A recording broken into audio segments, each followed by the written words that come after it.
This is what you need to know now. The US State Department tells Americans to leave the Middle East as Iran ramps up retaliation. The American death toll rising, but no sign of Iran backing down. Next phase will be even more punishing on Iran than it is right now. President Trump orders more US forces to the region and won't rule out American boots on the ground. President, are you considering sending troops in? Will you send troops in? The immediate impact on gas prices as the closure of a vital artery for global oil trade closes. And the other major news, Bill and Hillary Clinton's deposition tape are released. Did you engage in any sexual activities with this person? We have much more what you need to know now. I'm James Longman from ABC News. It's Tuesday, March 3rd, and this is what you need to know. I'm in northern Iraq as the conflict in the Middle East widens. Let's get right to the big story. Iran retaliating against the massive attacks launched by the US and Israel, now taking aim at the US embassy in Saudi Arabia overnight. 2 drones hit the building and sparked a fire. There were no reports of injuries, but the embassy is closed and a shelter in place remains in effect for Americans across several Saudi cities. The US State Department is urging Americans to evacuate from more than a dozen countries in this region, but much of the airspace is on lockdown. Flight trackers showing just how many flights are avoiding the area. And pressure is mounting on the administration to explain its motivation. This is what Secretary of State Marco Rubio said last night. There absolutely was an imminent threat, and the imminent threat was that we knew that if Iran was attacked, and we believed they would be attacked, that they would immediately come after us. And we were not going to sit there and absorb a blow. Obviously, we were aware of Israeli intentions and understood what that would mean for us.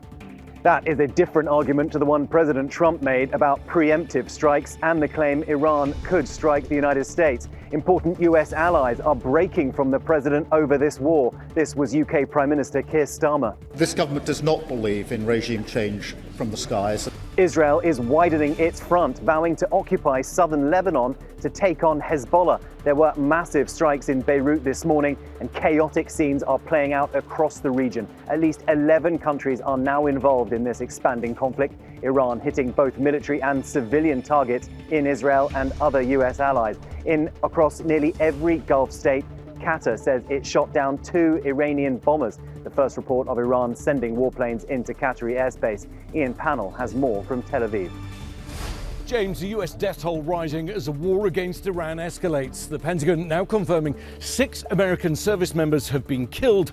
At least 18 more service members have been seriously wounded in this operation, as the US now says it's sending more forces into the region. Iran reporting hundreds of deaths as it retaliates against US bases and civilians in countries throughout the Middle East.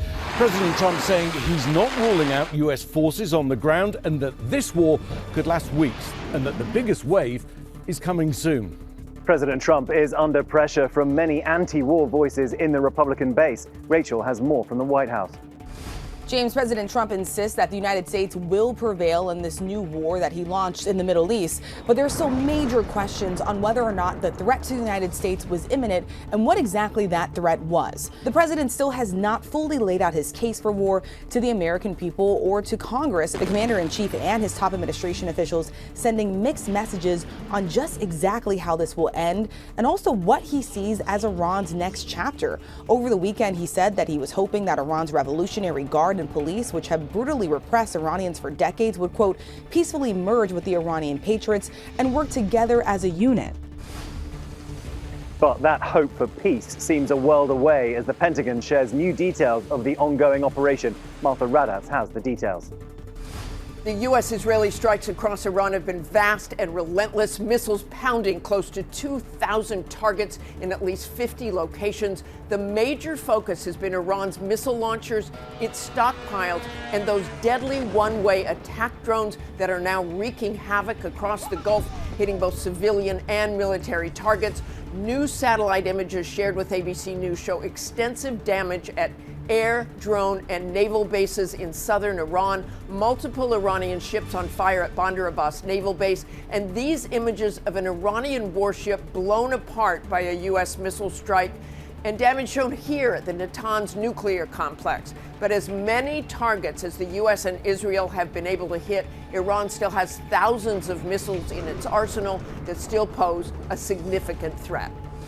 Oil refineries across the region have also come under attack. Iran is vowing to set any ship that passes through the Strait of Hormuz on fire. 20% of the world's oil and gas supply passes through that channel, so a prolonged disruption could have a major impact on prices. While it's not currently closed, ship traffic has slowed to a crawl, and Americans are beginning to see prices at the pump rise. According to Gas Buddy, the national average is now above $3 a gallon for the first time since December, up 9 cents in just the last 24 hours. Experts tell ABC News there could also be impacts on inflation and the broader economy, because when companies have to pay more for fuel, those higher costs can be passed down to consumers, with the first effect being higher airfares. The FBI confirms to ABC News they're stepping up surveillance of Iranian sympathizers in the US and those who are believed to have direct ties to the regime. This as a third victim of the mass shooting in Austin. A 30-year-old man has died after being taken off life support. 19-year-old Texas Tech student Ryder Harrington was the youngest victim. The others were a 21-year-old University of Texas student and a 30-year-old man. A new photo shows an Iranian flag on the gunman's T-shirt. The man who was killed by police was also wearing a sweatshirt that said "Property of Allah." Local authorities and the FBI still trying to determine why the gunman went on that rampage that also wounded another dozen people. And we have much more what you need to know.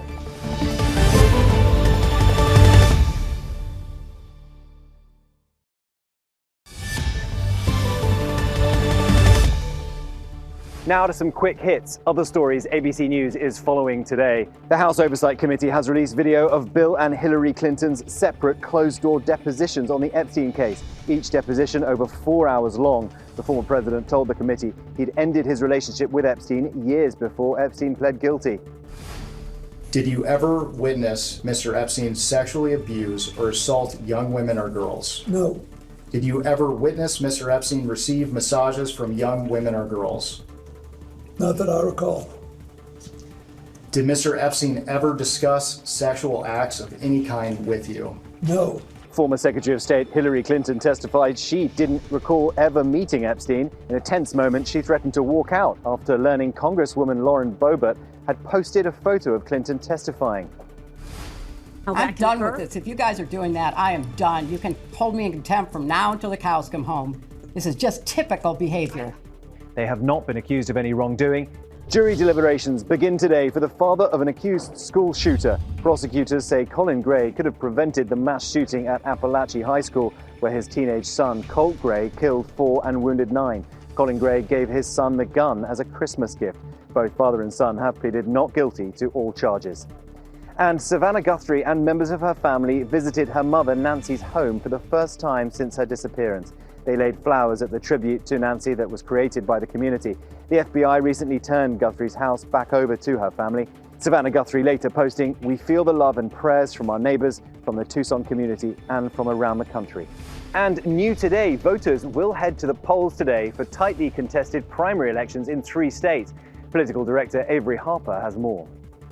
James, as voters head to the polls in Texas, North Carolina, and Arkansas for the first contests of the midterm cycle, the war with Iran is now playing in the backdrop. And majorities of Americans, according to recent polls, disapprove of U.S. strikes in Iran, 6 out of 10, according to a CNN SSRS poll. That puts Republicans in a tricky spot, especially as the party already faces political headwinds. Still, it's important to remember, as voters head to the polls, they're more likely to make their decision based on issues happening closer to home, things like the cost of living. And now, one more thing before you go. Even in moments of conflict, humanity.